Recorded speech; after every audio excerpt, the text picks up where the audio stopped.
Nutley, New Jersey, a middle-class slice of suburbia just 16 miles outside New York. Some families have been in town for generations, others drawn in by the tight-knit, small-town feel and good school system. But what brought some people in may now drive them out. Stuck in a house that I might not be able to afford. Getting town that is going to start sinking faster than the Titanic. The district is saddled with a $7 million shortfall for the remainder of the school year and was forced to eliminate more than a dozen positions to balance next year's budget. The cuts include 8 subject coordinators, a high school mental health counselor. She got me through my whole sophomore year, and they are cutting her position. And a beloved history teacher and coach. His passion inside and outside the classroom is just unmatched. Parents are pointing the finger at the Board of Education for not spotting financial red flags sooner. I now get to pay for your failure as a Board of Ed. They have a lot of power. Business administrators, and I think that's just what happened. The most recent district audit released in February for the 2022-2023 school year shows Nutley's schools spent $11 million more than it took in. The maintenance reserve budget was drained to an alarming $40. Its capital reserve down from $1.6 million to $21,000. The problems were made public in March, and Business Administrator David DePisa was placed on leave. But Scott Evelyn, the attorney for the Board of Education, says board members first suspected something was amiss last spring. It was the auditors who had identified some questionable things. That's when they started asking questions. Board of Education Finance Chair Joe Battaglia says an employee within the business office was out on paid leave, creating a backlog in daily bill processing, which in turn delayed monthly reports to the board that left trustees without a clear picture of the district's finances.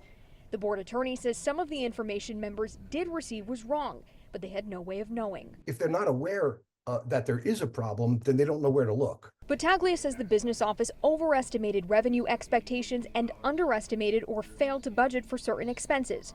Further, Evelyn says spotting the problems in real time would have been nearly impossible. Having dealt with budgets before of this magnitude, it's very easy for things not to be seen or hidden in line items. A state monitor now in place to oversee Nutley's finances agrees that the board received inaccurate information from the business office. What I can surmise is that the business administrator withdrew the money from maintenance reserve and then transferred it out and utilized it for other variations.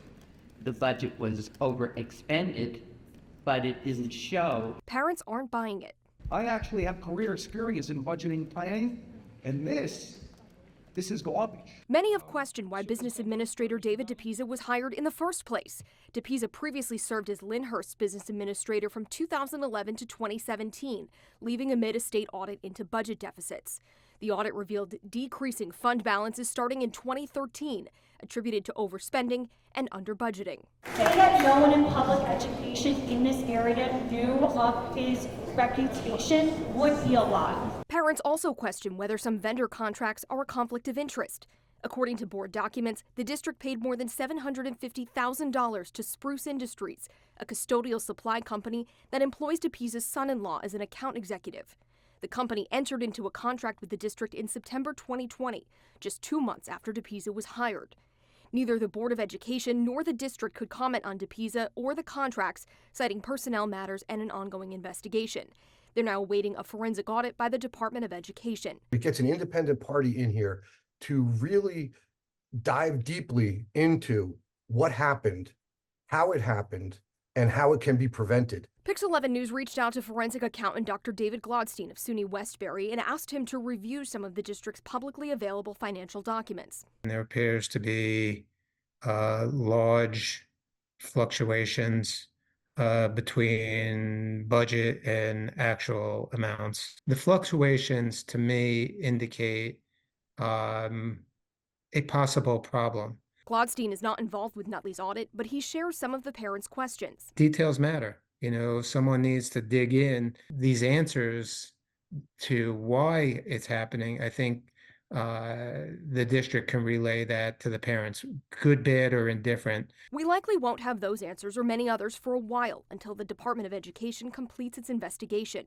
In the meantime, parents hope their children and their education are not collateral damage. We live in this town, we pay a lot of taxes, and we have a great school system here. And we want that to continue, where our children are not suffering because of the mistakes of some people. Reporting in Nutley, New Jersey, I'm Katie Corrado, Pix 11 News.